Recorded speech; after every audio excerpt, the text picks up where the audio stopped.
Devi Fapa Kalantakla Diin Mitso Patuaw Anak o ni Jesu Christ Kalko Di lo in at lay Kasin rakbiu Jesu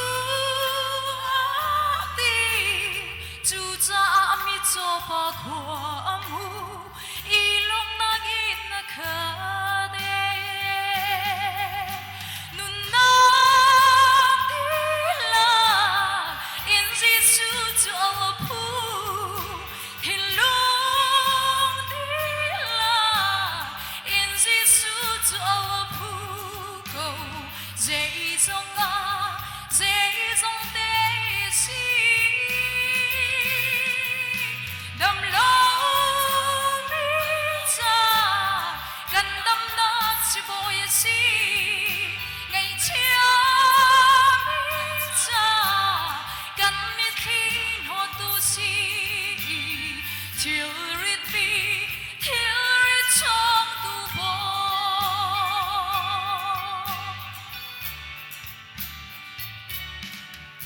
Mary le mo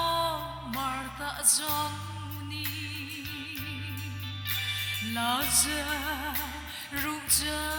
Jesu anso Nili sali kan mui chunga Diala zaru athong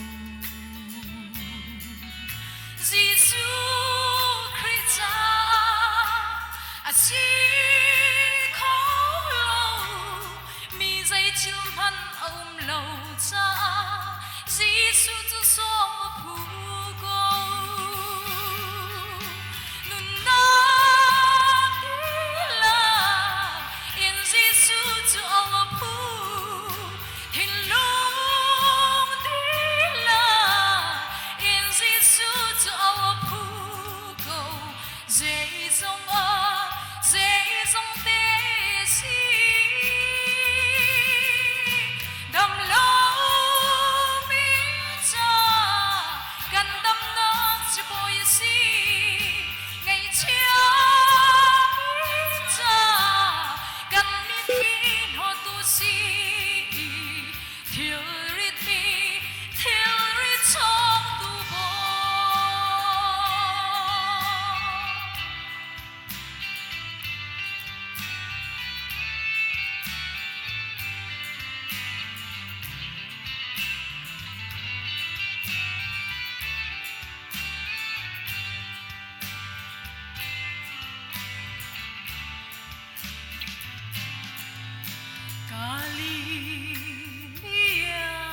chia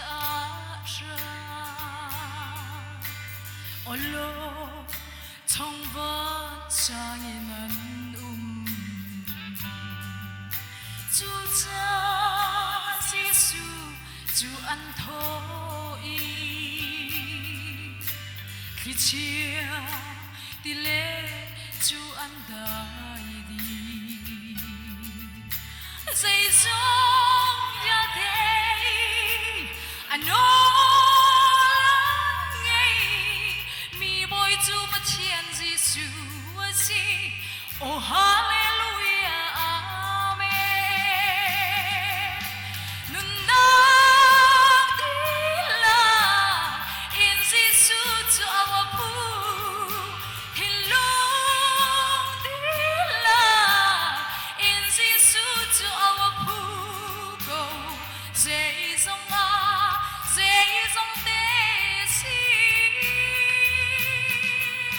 đầm lâu mi cha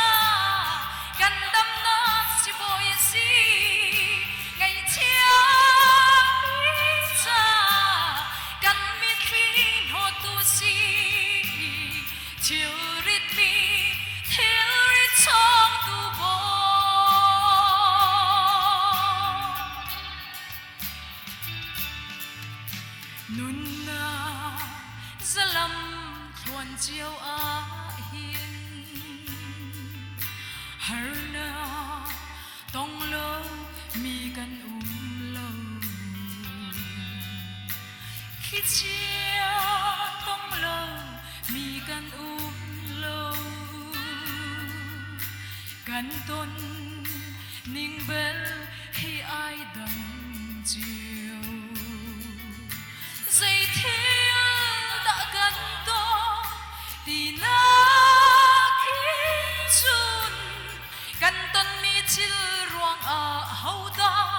gần phụ ti bị bị đeo nang ti la in Giêsu cho pu hin lung ti la in Giêsu ông cho pu go dễ dòng a dễ dòng tê si đầm lâu mi cha gần đầm đó chỉ bồi si ngày chia mi cha gần mi khi hồ tu si chiều rít ti thiếu rít trong tu bồn mi cho đi khoan hui cái bể mi trong ăn cái trăng thì cha mình thơ dòng nun na ăn hù chan khi chia trong ăn tới